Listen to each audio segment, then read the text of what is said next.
God damn it, man. It's again, I showed how it's based on John Lear's story, which I can show.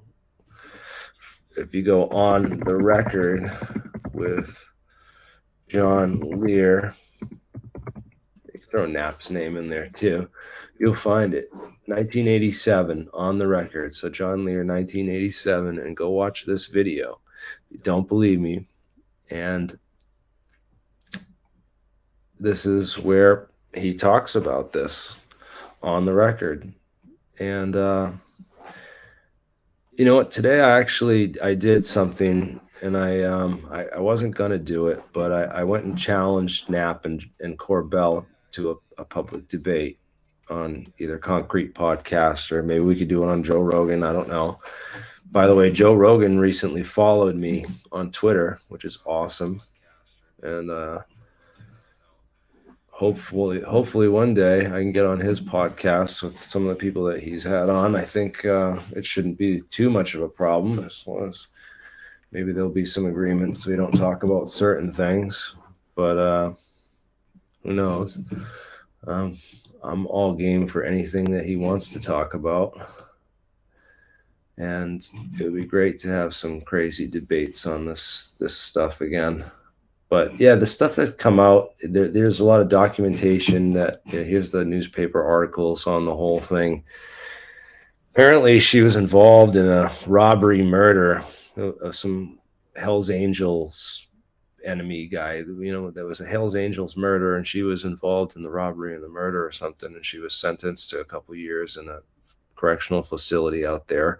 She got out 2 years later. She met and marries Bob Lazar. And I don't know, they're just involved with this whole ring of prostitution and meth and stuff. It's just kind of weird. It's chapter to everything, and I'd like to see it explained. And if it's all made up in character assassination, that would and you could prove that it's made up in character assassination, that would be very telling of the lengths that people go through to try to debunk the story. But with what I've seen, I don't think that it's. Oh yeah, so look, there's Billy Meyer here with the 3 circles for the landing pad. So there we have some physical data for the pictures that are referenced. Uh, yeah, interesting. I would love to have seen what was in that original folder that was given to Bob Lazar. But yeah, you go to my channel, and the Bob Lazar inconsistencies video.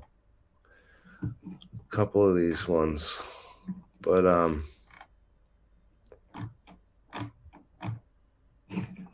where's the inconsistencies? So I might have to search for inconsistency. This one right here, and you can go to this part in it where he talks about the original story, and how it all came to be. Yeah, just start it right at the beginning, around a minute or two, and minute and a half.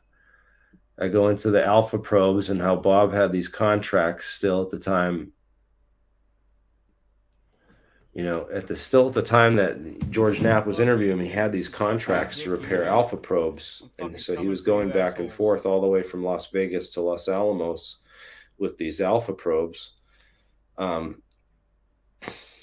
as part of this contract. So, Fuck YouTube. of course, he had access to certain parts of the base, but it wasn't nothing classified that as far as anyone's ever proved. Fuck you, goddamn And YouTube. it's an interesting thing, because